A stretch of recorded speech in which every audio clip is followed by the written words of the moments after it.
Hi everyone, again warm welcome in our chemistry tutorial. Okay, yesterday we discussed about the solution, solute, solvent and solution. How we prepare the solution? We use solute and solvent to prepare our solution. Okay, in previous lecture we also discussed about the solubility. Solubility is nothing but the concentration of solute particle in our at its particular temperature and at saturation condition. The concentration of solute particle in our solution. त्याच्या एकदम highly जी काही saturated condition आहे त्यामध्ये त्याचे सोल्यूटचे किती particle आहेत त्याला आपण काय म्हणतो त्याचं सोल्युबिलिटी म्हणतोय की जास्तीत जास्त किती विरघळू शकतं, जास्तीत जास्त किती मिक्स होऊ शकतं. ठीक आहे.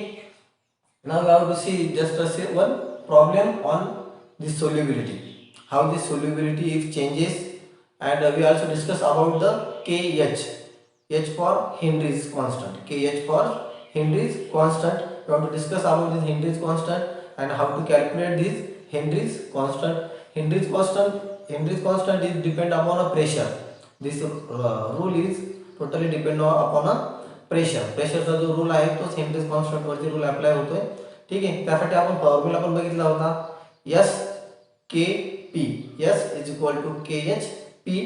Okay, now we have to see this numerical solubility of nitrogen gas in water. Okay, already we discussed about the gases is our solute particle and water is our solvent. We have to prepare the solution of gas and liquid. Okay, gas and liquid. ठीक आहे. Gas आणि लिक्विडची जर solution बनवलं असेल तर temperature काय असतं, उलटं होतं. टेम्परेचर वाढवलं तर सोल्युबिलिटी कमी होते आणि प्रेशर वाढवला तर सोल्युबिलिटी वाढते. ठीक आहे. आता त्याच्यामध्ये आपल्याला प्रेशर वगैरे सगळं दिलेलं असणार आहे, फक्त न्यूमरिकल आपल्याला बघायचे. Solubility of nitrogen gas in water. Solution कळलं आपल्याला काय याच्यामध्ये, सोल्यूट काय आहे, सोल्यूट नायट्रोजन गॅस बरोबर आहे. सॉल्व्हंट काय आहे, सॉल्व्हेंट H2O. सॉल्व्हेंट काय आहे आपलं H2O, वॉटर. त्यानंतर solubility of nitrogen gas in water at 25 degree Celsius. Temperature किती गिवन आहे, 25 degree Celsius and pressure is 1 bar.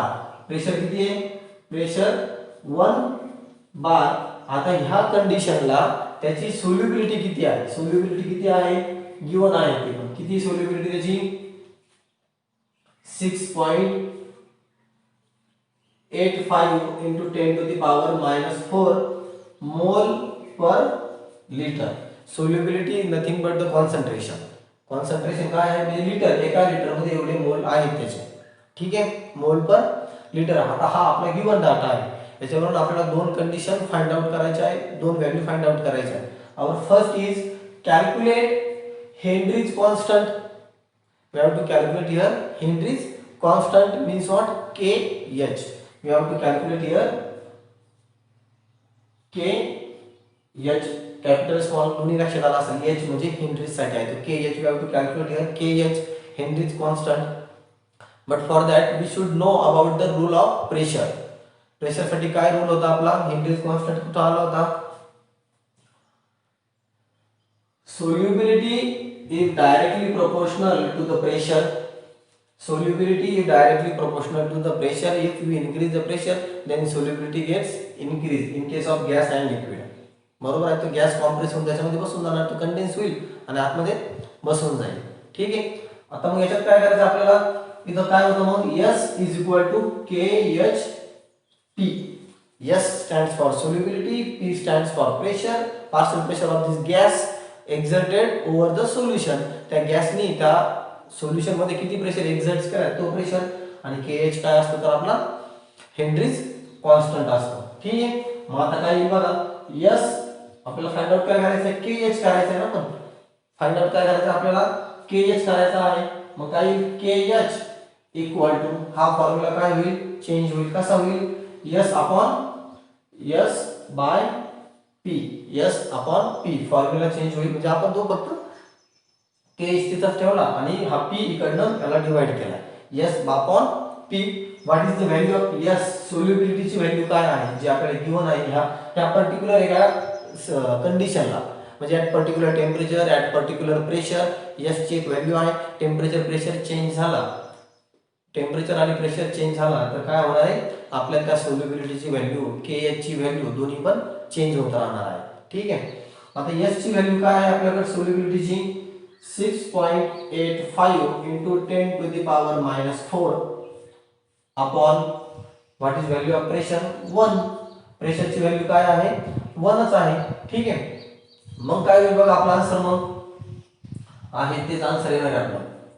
आपला आन्सर काय असणार आहे 6.85 into 10 to the minus power 4.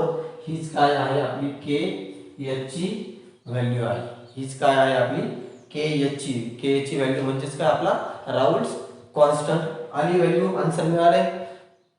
आता याच्यात प्रेशर सोपा आलाय म्हणून आपल्याला इझी गेले, लगेच आपल्याला के एच ची व्हॅल्यू मिळून गेली. Then we have to calculate our second thing. What is our second thing?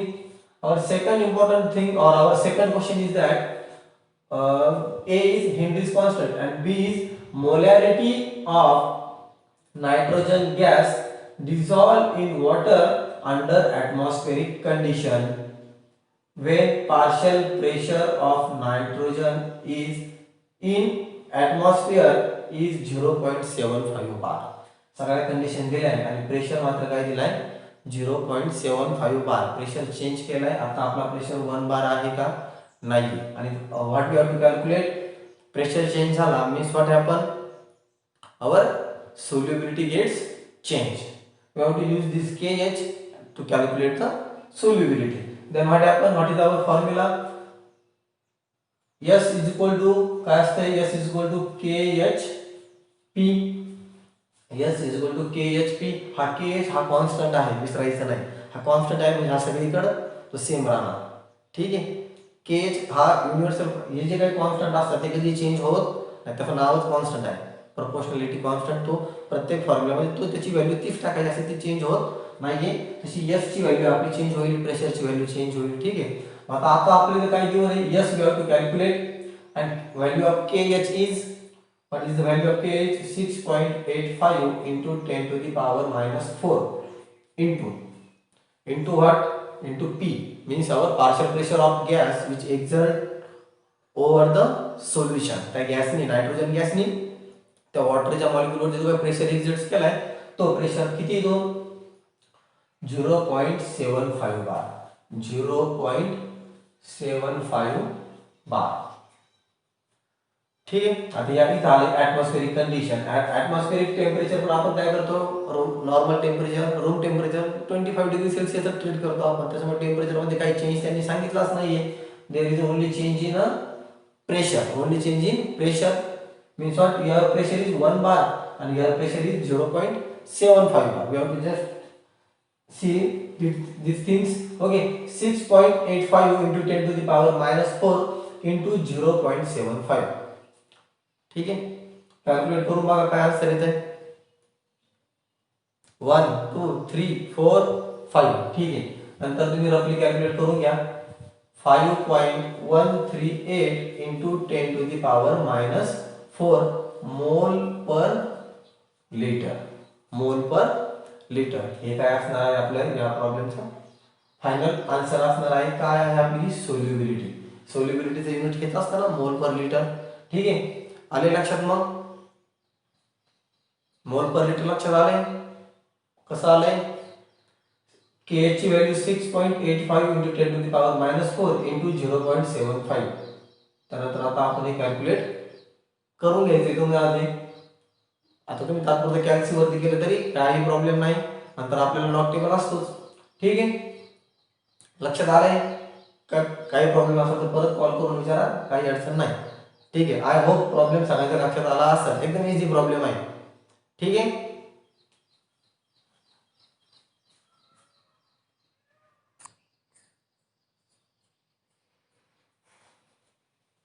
Okay, just see our second problem. The Henry's law constant of methyl bromide. Methyl bromide means what?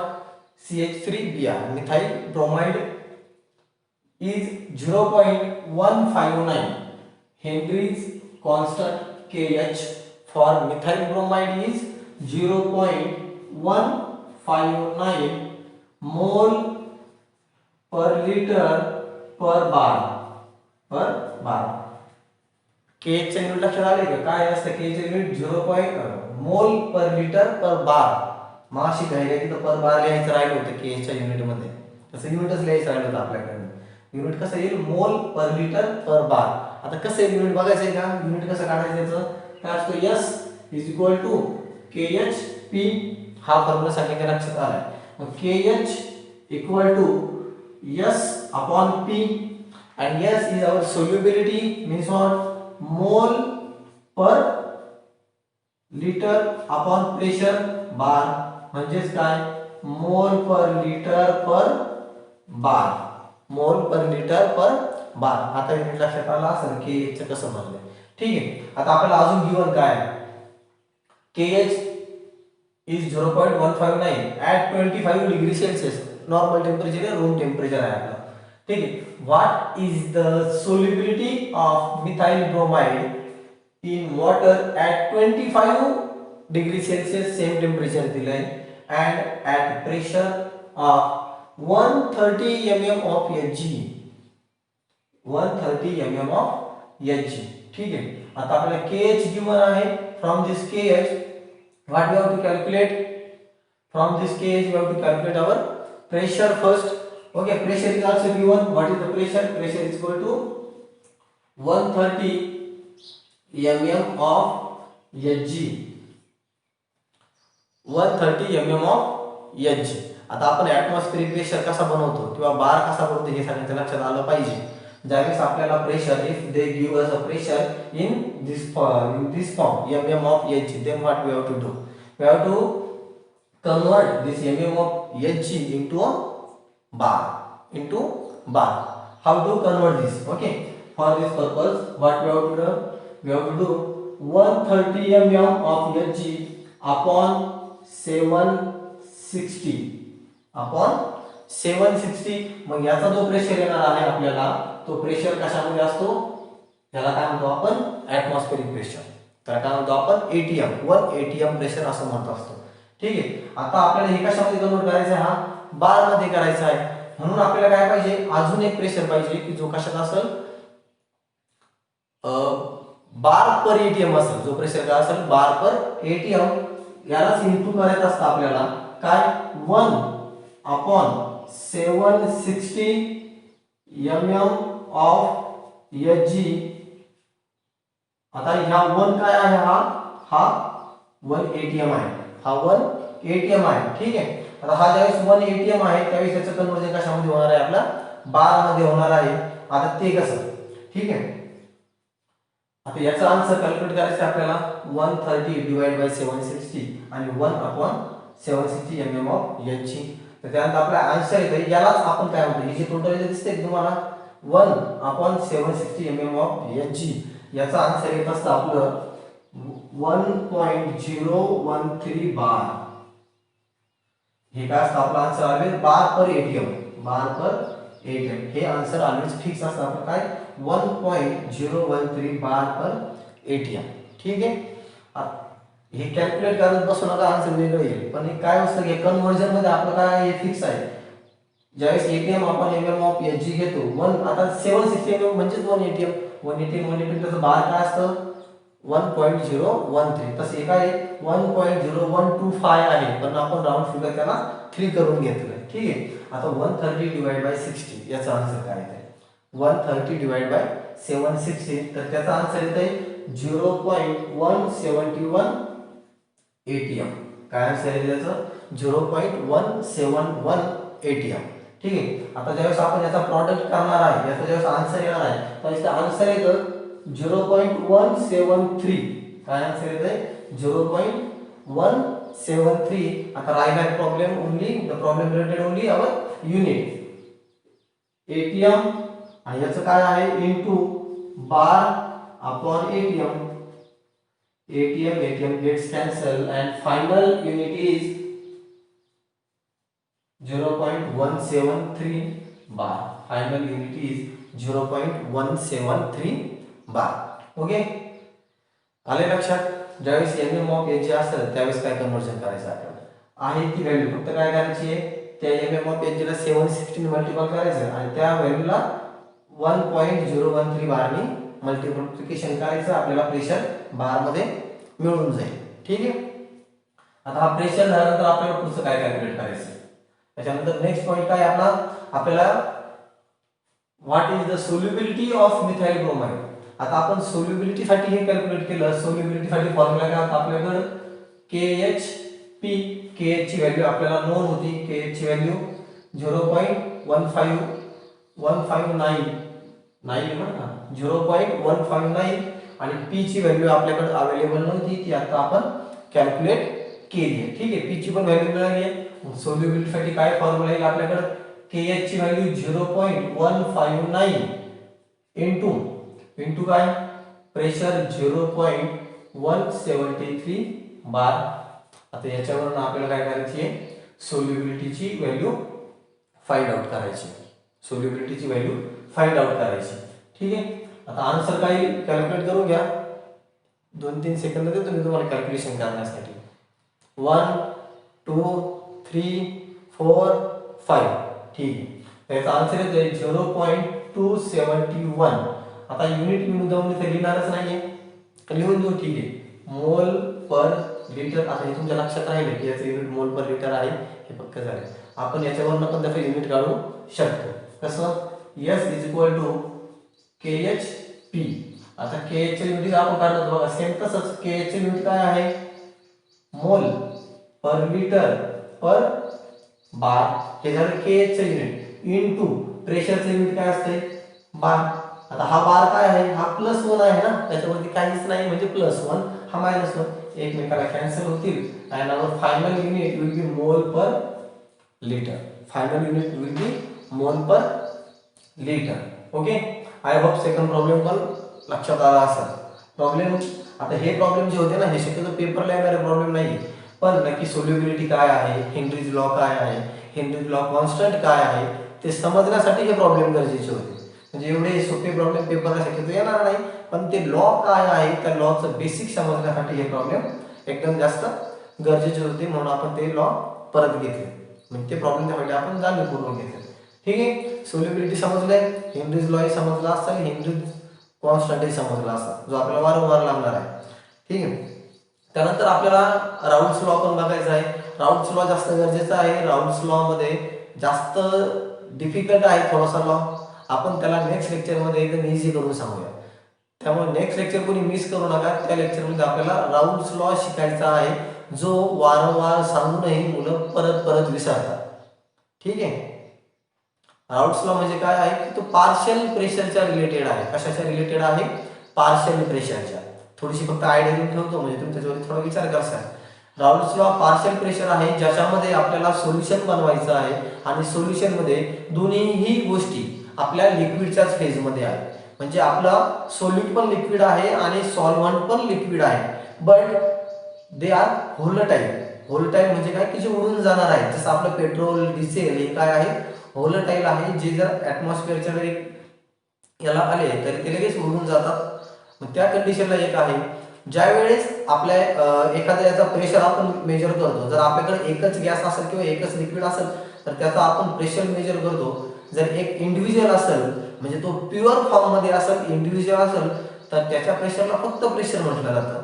पण ज्यावेळेस there is a mixing of more than 2, then we have to use a partial pressure there.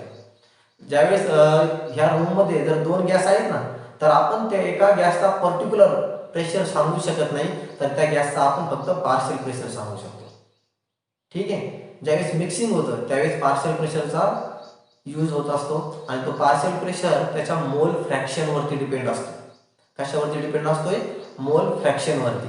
Next लेक्चरला येताना अगोदर मोल fraction काय आहे ही concept एकदा पाहून या. ठीक आहे. मोल फ्रॅक्शन आपलं 11th ला झालंय आणि आता आपण नेक्स्ट लेक्चरला परत ते बारकाईने तुम्हाला सांगणारच आहोत, पण त्यापूर्वी एकदा तुम्ही ते पाहून घ्या म्हणजे लेक्चर मध्ये लवकर समजा. ठीक आहे.